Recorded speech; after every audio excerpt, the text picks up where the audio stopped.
আসসালামু আলাইকুম। এখানে ৬ বেডরুমের টিন শেড বাড়ির ডিজাইন আপনারা যে দেখতেছেন। এখানে মধ্যে ২৫ রেখে ২ সাইডে ৩টি করে বেডরুম এবং পাছনে বারান্দার দিকে কিচেন, চিমনি চুলা, ২টি বাথরুম, গোসলখানা সহ কিন্তু ওই বাড়িটি কিন্তু সাজানো হইছে। আর মধ্যে যে রাস্তাটা দেখতে পাচ্ছেন সেটা হচ্ছে আপনার মেইন গেট সহ ২৫ সহ। এখন ২৫ সহ কিন্তু এইখানে ছাদ ঢালাই করা হইছে। আর অনেক ভাইয়ের আর প্রশ্ন থাকে, যেমন ৩ ইঞ্চি গাঁথুনি দিয়ে কি কারো কাজ করা যায়? আসলে এখানে যে কাজগুলো আপনারা দেখতে পাচ্ছেন সম্পূর্ণই কিন্তু আরসিসি আপনি যদি ফাউন্ডেশন নেন এক কথা, এবং টিন সেটের ক্ষেত্রে যদি আপনি আরসিসি দিয়ে করতে চান এটি থেকে আরেক কথা। যেমন এখানে খরচের উপর নির্ভর করা হইছে, এবং এখানে খরচ বাঁচানোর জন্য এবং কাজটাও টেকসই রাখার জন্য এখানে সম্পূর্ণ কিন্তু কাজগুলা করা হইছে। আপনারা দেখেন এখানে যে গাঁথুনি করা হয়েছে দেয়ালের মধ্যে সম্পূর্ণ কিন্তু ৩ ইঞ্চি গাঁথুনি। অনেক ভাইয়েরা বিভিন্ন জেলার থেকে জানতে চান যে ভাই ৩ ইঞ্চি গাঁথুনি দিয়ে ভূমিকম্প আসে, এই হয় সেই হয়, বিভিন্ন ধরনের সন্দেহমূলক কথাবার্তা থাকে। আসলে আপনি দেখেন, আল্লাহ না করুক যদি একটা ভূমিকম্প আসে তাইলে কিন্তু ফাউন্ডেশন ফাইলিং বিল্ডিংও থাকে না। আর যদি টাকার হয় আপনি আরসিসি সিস্টেম মতো কাজ করেন অবশ্যই থাকবে, এবং কোনো ধরনের রিস্ক নাই, কোনো ধরনের ক্ষতি নাই। আমাদের সিলেটে অ্যাভেলেবেল ওই ধরনের কাজগুলা করা হয়, কোনো সমস্যা নাই। আমি ১০০% গ্যারান্টি সহতা বলতে পারি, যেমন এখানে তো আমি রড, ইট, বালি, সিমেন্ট যা যাবতীয় লাগে সম্পূর্ণ আমি এখানে দিছি, এবং সিসি এবং আরসিসির মধ্যে ওই কাজটি কিন্তু করা হয়েছে। তো এখানে আলহামদুলিল্লাহ মোটামুটি গাঁথুনির কাজ শেষ, এবং এই বাড়িটি শুধু প্লাস্টারের ভিতরের বাকি রয়েছে, যেমন ৩টি রুম প্লাস্টার শেষ হয়েছে এবং 3টি রুম প্লাস্টার বাকি আছে, এবং দরজা জানালা এবং সম্পূর্ণ এখানে ফ্রেম শুধু লাগানোর বাকি রয়েছে। এবং প্রতিটি জানালা কিন্তু দেখেন, একটা রুমের যে জানালাগুলো আছে এগুলোর সাইজ যেমন থাকে রুমের উপরে ভিত্তি করে। যেমন আপনার রুমটা যদি বড় সড়ো হয় তাহলে জানালাটাও একটু বড় সড়ো দিলে ভালো হয়, আলো বাতাস লাগে, কোনো সমস্যা নাই। এবং এইখানে যে 7 ফিট লেভেলে যে একটি লিংটন দেখতে পাচ্ছেন সেটা কিন্তু আপনার 5 ইঞ্চি বাই 5 ইঞ্চি ঢালাই করা হয়েছে। দেখেন, আপনি 5 ইঞ্চি গাঁথুনি দেন 7 ফিট লেভেলে লিংটন দিতে হবে। যদি আপনি 3 ইঞ্চি গাঁথুনি দেন 7 ফুট লেভেলে লিংটন দিতে হবে। যদি লিংটন দেন তাহলে কাজটা খুবই মজবুত হয় এবং ভালো হয়, কোনো সমস্যা থাকে না, কোনো রিস্ক থাকে না। এবং বেডরুমের যে দরজাগুলো আছে এগুলো 3.5 ফিট করে রাখা হয়েছে। আপনি যদি কাঠের দরজা লাগান লাগাইতে পারেন, আপনি যদি স্টিলের দরজা লাগান লাগাতে পারেন, আপনার রুচি সই, কোনো সমস্যা নাই। এখানে যে ফাসনের বারান্দাটা দেখতে পাচ্ছেন সেটা হচ্ছে আপনার প্রস্তর দিকে আছে 10 ফিট। এখানে কিচিং সহজেই তো বার হইব, তাইলে আপনার এখানে একটু বড় সড়ো রাখা হয়েছে। এবং বারান্দার মধ্যে কিন্তু এই চিপনি চুলা এবং ওয়াশরুম সহ খোলামেলা বারান্দা সহ কিন্তু ওই জায়গাটার মধ্যে রাখা হয়েছে। বারান্দাটা অন্তত ছাদ দেওয়া হয়েছে না, এবং যে বাথরুমগুলো আছে এগুলো কিন্তু ফুল ছাদ দেওয়া হয়েছে, এবং আপনার যে পাঁচিশগুলো আছে পাঁচিশগুলো কিন্তু ছাদ দেওয়া হয়েছে। মোটামুটি অর্ধেকের মতোই কিন্তু ছাদের কাজগুলো করা হয়েছে। যেভাবে পরিবেশ বান্ধব একটি বিল্ডিং এর ক্ষেত্রে রাখা লাগে সেম ভাবে কিন্তু এখানে ইউনিট হিসাবে সাজানো হয়েছে।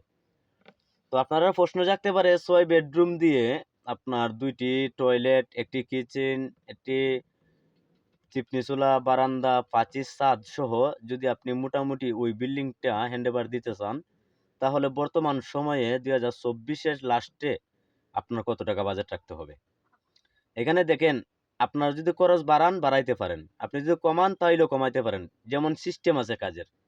এখানে যদি আপনি 5 ইঞ্চি ইটের গাঁথুনি দিতেন তাইলে এখানে আপনার প্রায় 15,000 ইটের প্রয়োজন হইল না।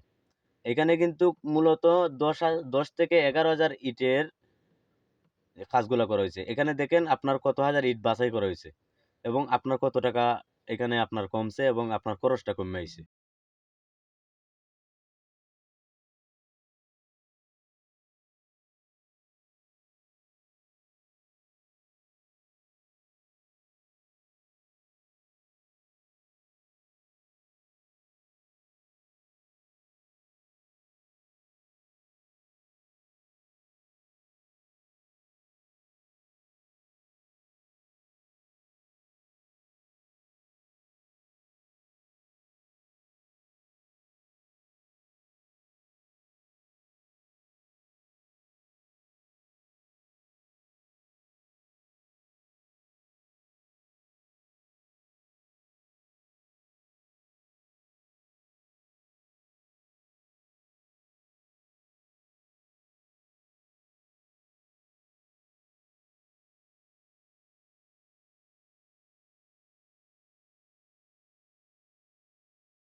সামনের যে ডিজাইনটা আছে সেটা আপনার চ্যাম্পুলের মধ্যে রাখা হয়েছে।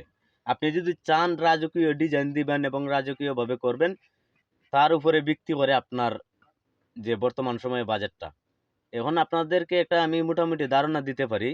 এখানে প্রায় মোটামুটি ৩৫০ পয়েন্ট জায়গার প্রয়োজন হইছে। এখানে ৩৫০ পয়েন্ট জায়গার প্রয়োজন হইছে। আপনার যদি এতটুকু জায়গা থাকে তাইলে আপনি এই ধরনের একটি বাড়ি বানাতে পারেন।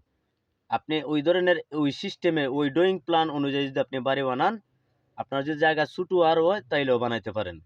এবং ওইখানে আপনি বর্তমান সময়ে যদি টোটাল হিসাব করেন প্রায় ১০ থেকে ১১ লক্ষ টাকা আপনার ওইভাবে যদি কাজগুলা করেন তাহলে আপনার আসবে। এখানে বলা হইছে আপনার পাঁচির ছাদ দেওয়া হইছে, বাথরুম ছাদ দেওয়া হইছে, জানালার সামসাইডগুলো ছাদ দেওয়া হইছে, ভিতরে প্রতিটা রুমে রুমে ২টি করে সামসাইড আছে। অনেকেই একটি দেন এবং ওইখানে কিন্তু মহাজন পক্ষের বলাতে ২টি করে সামসাইড দেওয়া হইছে। তো মোটামুটি আরসিসি ঢালাইয়ের যে কাজগুলো আছে এগুলা কিন্তু বেশি। তো ওই সময়ে আপনি এখানে দেখেন যে কলমের যে সাইজটা আছে সেটা আছে আপনার ৭ ইঞ্চি বাই ৭ ইঞ্চি। আপনি যদি চান যে বলে আমি সারা বিল্ডিংয়ে বা আপনার সারা ঘরে স্ল্যাব ছাদ দিবেন, তাও দিতে পারেন, গ্যারান্টি সহ তাই। আপনি যদি চান যে ওইভাবে ছাদ দিবেন সারা বিল্ডিংয়ে, তাও দিতে পারেন। হয়তোবা আপনার কনসিল বা স্ল্যাব ছাদ দিলে গেলে আপনার দেখা যায় ৪ ইঞ্চি আপনার ঢালাই যে থিকনেসটা আছে সেটা রাখতে হয়। এবং আপনি অরিজিনালি ভাবে যেমন ফাউন্ডেশনের ক্ষেত্রে যদি বিম ছাদ দেন তাহলে ৬ ইঞ্চি ঢালাই রাখতে হয় এবং ৬ ইঞ্চি ৫.৫ ইঞ্চির মধ্যে ঢালাই ছাদের যে ঢালাইগুলো আছে এগুলো হয়। তো এখানে কিন্তু টিন, কাঠ, কাঠমিস্ত্রি, রাজমিস্ত্রি মজুরি সহ এখানে আপনাদের বর্তমান সময়ে যে আইডিয়াটা দেওয়া হয়েছে ১০ থেকে ১১ লক্ষ টাকা আপনার ওই ধরনের একটি বাড়ি যদি কমপ্লিট করতে চান তাহলে আসবে। তো ধন্যবাদ। দেশ ও প্রবাস থেকে আমাদের ভিডিওগুলো নিয়মিত যারা দেখেন, যদি আপনাদের কাছে একটুও ভালো লাগে থাকে তাহলে আমার চ্যানেলটা সাবস্ক্রাইব করে রাখবেন। ধন্যবাদ। যদি কোনো কাজের আইডিয়া নিতে চান তাও স্ক্রিনে দেওয়া নাম্বারের সাথে যোগাযোগ করতে পারেন। ধন্যবাদ।